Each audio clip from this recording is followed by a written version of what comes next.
Loving Eliza by Ruth Ann Nordin, Chapter 15. Eliza's stomach growled, so she closed her eyes as she walked past the restaurant. If she didn't think about food, she wouldn't be hungry. A week had passed, and she was out of money for food. Harriet refused to pay her more than $3 this time because Harriet accused her of shoddy work. "This will teach you a strong work ethic," Harriet had concluded, looking as if she had just performed a great deed. Eliza knew it was wrong, but she purposely gave Harriet day-old coffee the next day. To her surprise, Harriet liked it, so Eliza did not do that again. It was wrong to look for ways to irritate her employer, especially since the only other job that opened up only paid $2.50 a week, but a part of her wanted to do something to get even with the woman for cheating her out of her fair wages. Eliza was, after all, doing the best she could. When she made it home that evening, Eliza climbed the stairs, feeling weak. She had to pay Molly the rent, but she would do that in the morning. She was out of money for food, and since she'd accepted the invitation to eat at Addie's place 3 times already, she didn't feel right about going over there and hoping for another invite. She couldn't take advantage of her friend, who had already done so much for her. She reached the top of the steps and took a deep breath to quell her nausea. Averting her eyes from the staircase, because a glance down made her dizzy, she focused on the kerosene lamp on the small table in the hallway. As soon as she could trust herself to not heave, she lumbered toward her room. She'd go to Addie's tomorrow. She had to. It'd been a full day since she'd eaten anything, and she had to manage through another 10 hours at Harriet's. A door from behind her opened. She turned and saw Alan emerge from his room. Recalling the money in his wallet, she bit her lower lip. He was a man, and since he hadn't been with a woman since his wife died, even as the thought came to her, she hated it. She gulped a lump in her throat. She couldn't. Not when she had struggled so hard to make her life right. Not when God had given her a second chance. But he had money. Money that could buy food. Her stomach growled again, and her mouth watered. Molly had made supper, pot roast from the smell of it. "Good evening, Miss Sweet," Alan said as he closed the door. "Will you be going to supper tonight?" She hesitated. She knew what the going rate would be if they struck a deal, and depending on how long she could talk him into staying in her room, she might be able to get $1. That would give her a full week's worth of food here at the boarding house, or maybe even 2 weeks if she was careful at the restaurant. She wiped the tears from her eyes, glad the dim light hid her tears from him. When she could trust herself to speak, she lowered her trembling hand. She took a deep breath. "I already ate." "Is something wrong?" he asked, coming closer. She steadied herself against the wall. "Stay back. You're the mouse and I'm the snake," she thought. She took a step away from him. "No, I'm fine. You should go to supper." She prayed that he didn't hear her stomach rumble. "I just need to lie down." He came closer to her.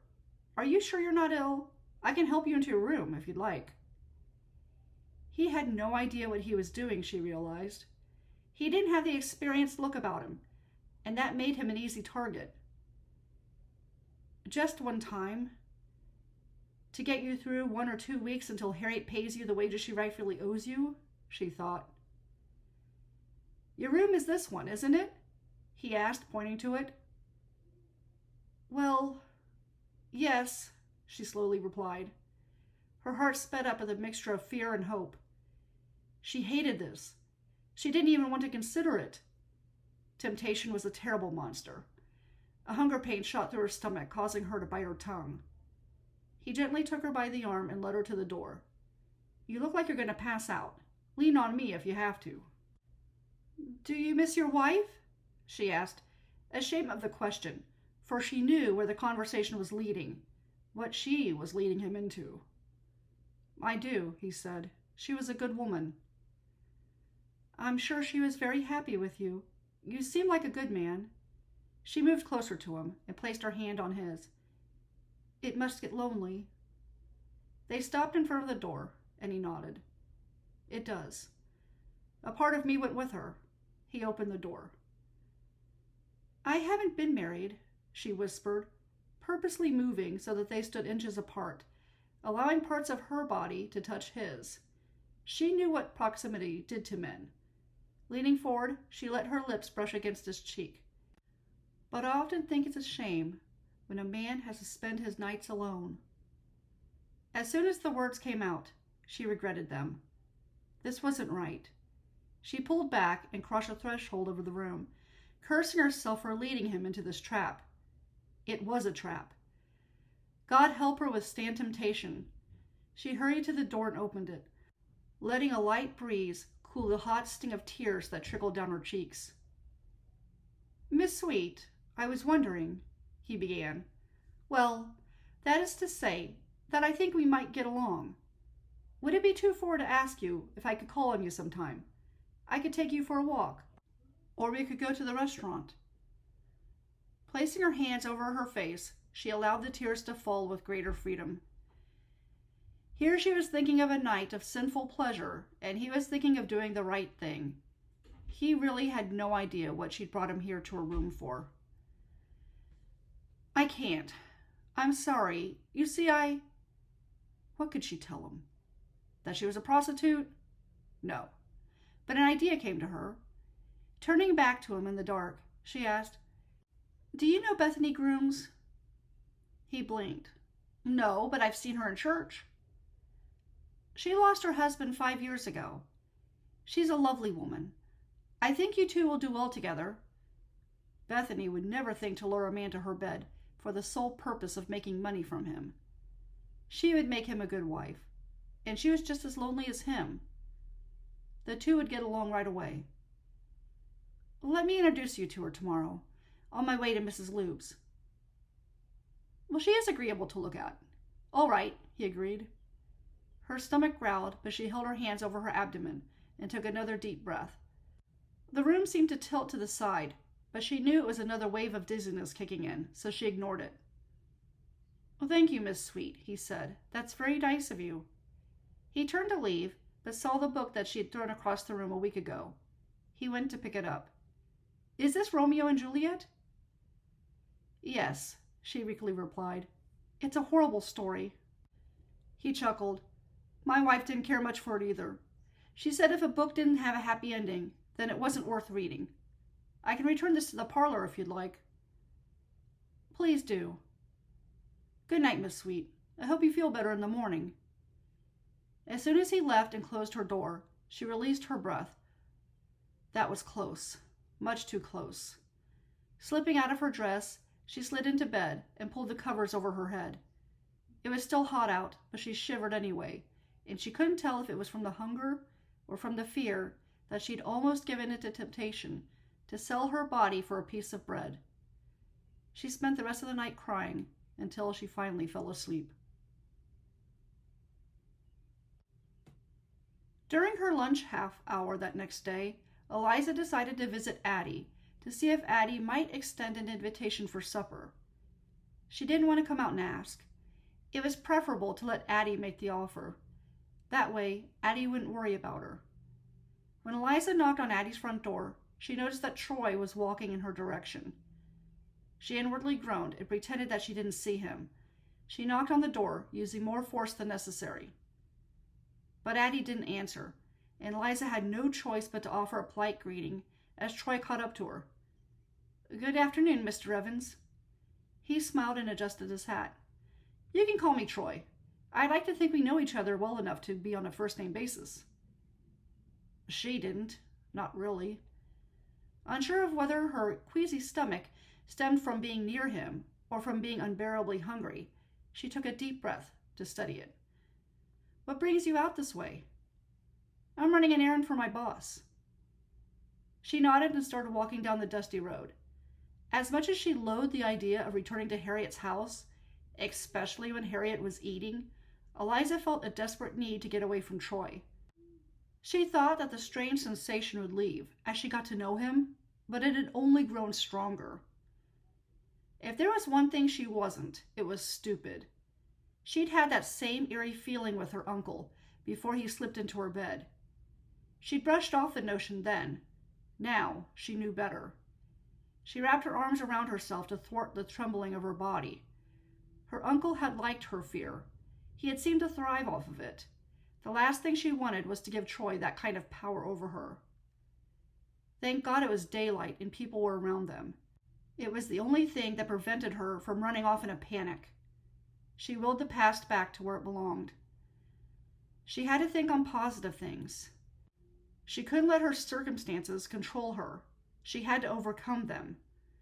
As long as she didn't give up, she would survive. She'd keep pressing on. She wouldn't end up like the prostitute who had killed herself. The reminder settled her nerves.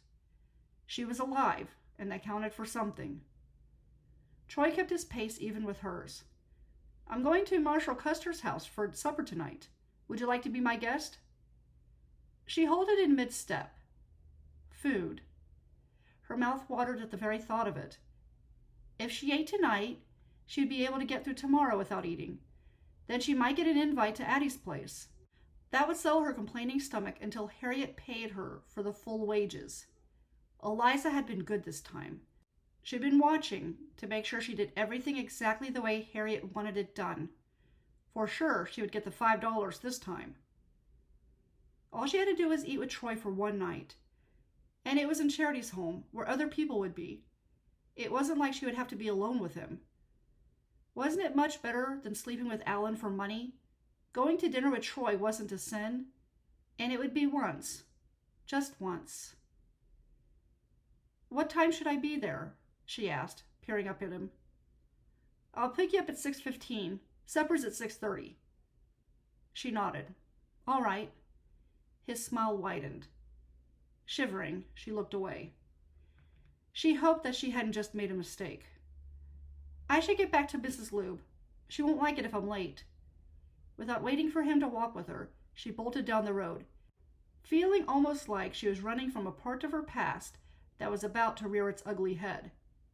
It wasn't until she opened the door to Mrs. Lube's house and saw that he hadn't followed her that she allowed herself to relax. John returned home after he finished repairing the staircase in the Hallows house. He checked the small house that Eliza used to inhabit while she was still on his property, but she wasn't there.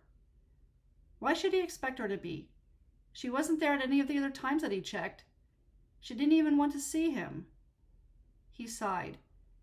Maybe it was time he gave up and let her go. As much as the thought pained him, he realized that he couldn't keep going into town and hoping that she would see him when she did everything she could to avoid him. He'd catch glimpses of her, but she remained out of his reach. Just when he thought he could reach her, she seemed to vanish. He rubbed his chest, thinking that doing so would somehow ease the ache that had been his constant companion. His brother Aaron had been out to see him, and had assured him that the heartache would ease over time. And when John was ready, Aaron promised to send out another list of women seeking men to marry. But Aaron didn't get it. John had decided that he would spend the rest of his life alone. There would never be anyone but Eliza for him. His shoulders drooped as he made his way to the shed.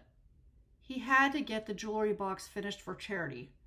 Her husband had requested it as a gift, and though it was difficult to make it, he decided it was time to finish it so he could work on the cabinet that the preacher wanted. He sat at his work table and picked up his tool to carve in the images of doves and hearts that the marshal had specifically requested to go on it. John wished he was making something this nice for Eliza, a gift from a husband to his wife, something to demonstrate his love for her. John swallowed and brushed back a tear so he could focus on the lines that he was carving into the wood. A loud tapping on his door interrupted his thoughts. For a moment, he wondered if it was Eliza, but quickly realized that she didn't knock like that. He glanced over his shoulder and saw Troy saunter into the small building. Disappointed, he turned back to his work. "That's a fine welcome for your brother," Troy said. John didn't bother to acknowledge the statement. Maybe they were blood, but it didn't make them friends. "You deaf on top of being stupid and mute?" John traced the outline of the dove. No, He would not let Troy's words bother him. His brother got a sick and twisted pleasure out of watching him get upset. Troy picked up the nearly completed jewelry box and examined it. Well, at least there's one thing you're good at. Paul would actually be proud. John grabbed the box and glared at him. Troy shook his head and shrugged. Now don't get upset. I was complimenting you. At least you can make a living. It beats begging for food on the center of a street or bumming off of someone else's hard work. But that's not why I came. I thought you might like to know that the marshal wants that fancy box by tonight. There's going to be a special supper at his house. John resisted the urge to roll his eyes. He should be glad. The sooner he dropped this off, the sooner he wouldn't have to deal with the marshal. Until the marshal needed something else from him. Be there around 6. You do know when to tell at 6 o'clock, don't you? Troy asked. Gritting his teeth, John stood up and yanked out his watch, and then pointed to the 6. Then he pointed to his temple. Troy chuckled. It has nothing to do with your head, but I get the message. John took the pencil that he used to draw his designs and wrote on a piece of paper, I am smart. Then he shoved it at Troy. For a moment, Troy looked worried, but then quickly threw the paper down and clapped. Good for you. You can write just like a kid in grade school. The dinner starts at 6:30. The marshal wants to surprise his wife, so make it between 6:30 and 7. As he left, John resisted the urge to punch him. He slowly inhaled and exhaled while he flexed his hands. Violence never solved anything. He knew this. But once, just once, he loved to make Troy admit that he was smart. He wasn't worth it. John sat down and glanced out his window, making sure that Troy was leaving. Good, he was. John turned back to the jewelry box. One look at the pocket watch notified him that he'd better hurry. 3 hours wasn't that far away.